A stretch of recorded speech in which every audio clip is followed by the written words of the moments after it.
আসসালামু আলাইকুম ভিউয়ার্স, আশা করি সবাই ভালো আছেন। আমরা যারা অ্যান্ড্রয়েড ফোন ব্যবহার করি আমাদের সবার কিন্তু জিমেইল অ্যাকাউন্ট রয়েছে। এই জিমেইল অ্যাকাউন্ট দিয়ে আমরা বিভিন্ন ডকুমেন্ট আদান-প্রদান করি। এমনকি জিমেইলের যে গুগল ড্রাইভ রয়েছে, এই গুগল ড্রাইভে আমরা আমাদের পছন্দের ছবি বা ভিডিও রাখি।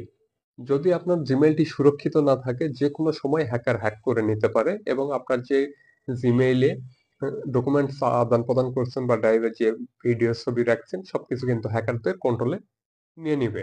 ওকে? তো এর জন্য আমাদের জিমেইলটি টু স্টেপ ভেরিফিকেশন করতে হবে। তো কিভাবে টু স্টেপ ভেরিফিকেশন করবেন আজকের ভিডিওতে দেখাবো।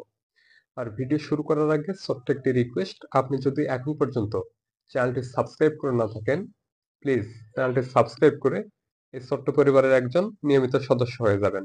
ওকে? প্রথমে আমাদের ফোন থেকে জিমেইল ওপেন করতে হবে।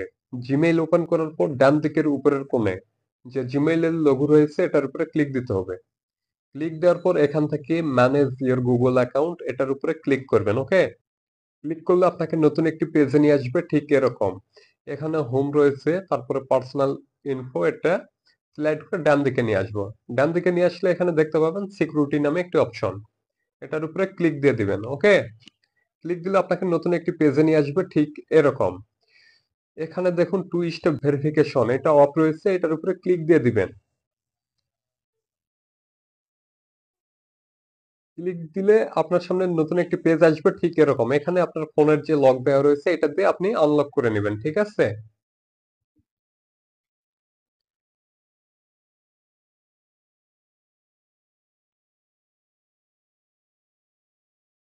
আনলক করলে আপনার সামনে ঠিক এরকম একটি পেজ আসবে। নিচে দেখুন turn on two step verification, turn on two step verification এটার উপরে ক্লিক দিয়ে দিবেন। ওকে?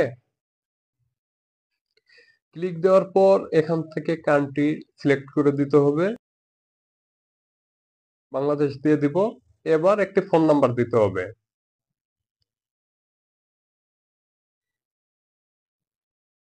নাম্বার দেওয়ার পর এখান থেকে নেক্সট করতে হবে। ওকে?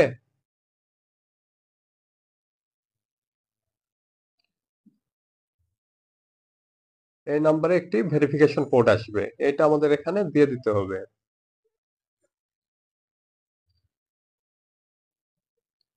এবার এখান থেকে ভেরিফাই করে দিব। ওকে?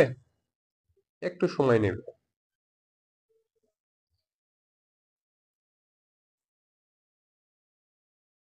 এখান থেকে ডান করে দিব।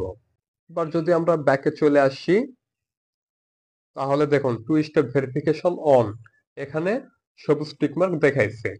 তো আপনি যদি এরকম টু স্টেপ ভেরিফিকেশন করেন সেক্ষেত্রে আপনার জিমেইল এবং পাসওয়ার্ড যদি কেউ জানে তারপরেও আপনার এই জিমেইলটি লগ ইন করতে পারবে না, কারণ যে নাম্বার দিয়ে আপনি ভেরিফিকেশন করবেন ওই নাম্বারে যখন লগ ইন করতে যাবে কোড আসবে, এই কোড আপনি যতক্ষণ দিবেন না ততক্ষণ কেউ আপনার জিমেইলটি লগ ইন করতে পারবে না।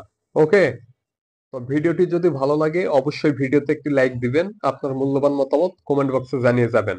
আজকের মতো এখানেই বিদায় নিচ্ছি। আবারও দেখা হবে পরবর্তী কোনো নতুন ভিডিওতে।